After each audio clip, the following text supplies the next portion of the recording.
Assam Faka Santali News Parta Second Sanam Ku Sabun Johar. Assam re Biswanath re Assam ren ex-CM Kendriya Mantri Mr. Sarbananda Sonuwal Gongke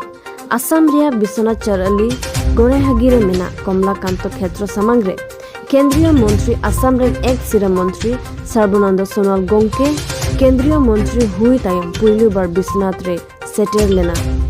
BJP ren Karjakorta Kusao Mid Durub Hoi Doholida Malibati Jeret Kate Sabhadoy Etohop Lega Biswanath BJP ren Karjakorta Koho Kendriya Mantri Sonuwal Gongke ku Urgum Sagun Sarhaw Kidia Ona Sabhare Sonuwal Gongke do Marang Mantri Narendra Modiya Aima Lekan Sarhaw Kathai Lei Kida Modi Gongke do Dharti re Sanam Khon Jonopriyo Neta Kanai Mente Hoy Men Kida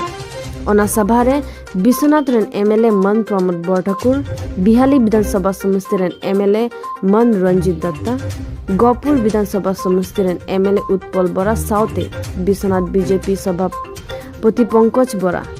Diganto Khotuwar Eman Neta Ko Seter Ku Tahe Kana এই অঞ্চলৰ ৰাইজলৈ বিশ্বনাথৰ আমাৰ গহপুৰ বিহালী বিশ্বনাথ আৰু চুতীয়া আজি চাৰিটা সমষ্টিৰ ভাৰতীয় জনতা পাৰ্টিৰ নিষ্ঠাৱান মোৰ প্ৰিয় সতীৰ্থ কাৰ্যকৰ্তাসকলক মই ধন্যবাদ জনাইছোঁ তেখেতসকলে আজি আমাৰ এইখন সভা সফল কৰি তুলিলে আপোনালোকে উপস্থিত থাকিলে সাংবাদিক বন্ধুসকল আমাৰ লক্ষ্য হৈছে মাননীয় প্ৰধানমন্ত্ৰী ডাঙৰীয়াই ভাৰতবৰ্ষক 2047 ভিতৰত আত্মনিৰ্ভৰ ভাৰত হিচাপে গঢ়ি তোলাৰ যি লক্ষ্য স্থিৰ কৰিছে অৰ্থাৎ আজাদী কা অমৃত মহোৎসৱ 75 বছৰ হৈ গ'ল এতিয়া অহা 25 বছৰ 2047ত ভাৰতবৰ্ষই স্বাধীনতা লাভ কৰা 100 বছৰ সম্পূৰ্ণ কৰিব এই 100 বছৰীয়া ভাৰতবৰ্ষৰ যাতে ভাৰতবৰ্ষৰ আত্মনিৰ্ভৰ এখন ৰাষ্ট্ৰ হিচাপে পৃথিৱীৰ সৰ্বাধিককৈ শক্তিশালী ৰাষ্ট্ৰ হিচাপে নিজৰ পৰিচয় দাঙি ধৰিব পাৰে তাৰ বাবে ভাৰতবৰ্ষৰ প্ৰতিগৰাকী নাগৰিকক প্ৰতিখন ৰাজ্যৰ নাগৰিকক আন্তৰিকতা তেখেতে আহ্বান জনাইছে আৰু এই যাত্ৰাত সকলোকে উল্লেখযোগ্য অৱদান আগবঢ়াবৰ বাবে আহ্বান জনাইছে গতিকে মই আশা ৰাখিম যে এই অঞ্চলৰ ৰাইজেও আগন্তুক দিনত তেনেধৰণে এটা শক্তিশালী মনোবলৰ পৰিচয় দিব আৰু সকলোৱে মিলিত প্ৰচেষ্টাৰে এক ভাৰত শ্ৰেষ্ঠ ভাৰত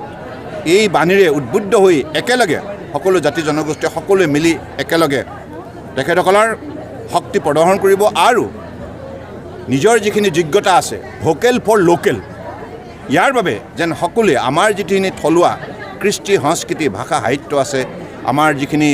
আমাৰ পৰম্পৰাগত পদ্ধতিৰে যিবিলাক আমি উল্লেখযোগ্য সামগ্ৰী নিৰ্মাণ কৰোঁ উৎপাদন কৰোঁ এই সকলোবিলাক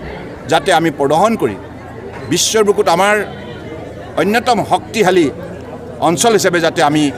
আমাৰ নিজৰ পৰিচয় বুটলিব পাৰোঁ তাৰ বাবে সকলোৱে সেই মানসিকতাৰে ভাৰতবৰ্ষৰ প্ৰতিখন ৰাজ্যৰ প্ৰতিটো অঞ্চলক শক্তিশালী কৰি তুলিব লাগিব আৰু সামগ্ৰিকভাৱে ভাৰতবৰ্ষক মাননীয় প্ৰধানমন্ত্ৰী ডাঙৰীয়াই দিয়া লক্ষ্য উপনীত কৰাৰ বাবে নিশ্চিতভাৱে সকলোৱে তেনেধৰণৰ সংকল্পবদ্ধ হ'ব লাগিব আৰু উঠি অহা ছাত্ৰ ছাত্ৰী আৰু যুৱক যুৱতীসকলেও তেনেধৰণে নিজক প্ৰস্তুত কৰিব লাগিব কাৰণ যুগটো প্ৰতিযোগিতাৰ সকলোৱে কঠোৰ পৰিশ্ৰমৰ যোগেদি অধ্যয়নৰ যোগেদি কঠোৰ পৰিশ্ৰমৰ যোগেদি বিভিন্ন আজি স্কিল ডেভেলপমেণ্টৰ যোগেদি তেখেতসকলৰ যুৱসকলৰ যিটো যুৱ শক্তিৰ তেখেতসকলৰ ব্যক্তিত্ব নিৰ্মাণ কৰিব লাগিব আৰু মই ভাবোঁ তেনেধৰণৰ আজি ভাৰতবৰ্ষৰ বুকুত মাননীয় প্ৰধানমন্ত্ৰী ডাঙৰীয়াৰ শক্তিশালী নেতৃত্বত সকলোৱে সংকল্প লৈছে আৰু নিশ্চিতভাৱে তেখেতে যি সপোন আমাক ৰচনা কৰিছে এই নিশ্চিতভাৱে দিঠকত পৰিণত হ'ব আৰু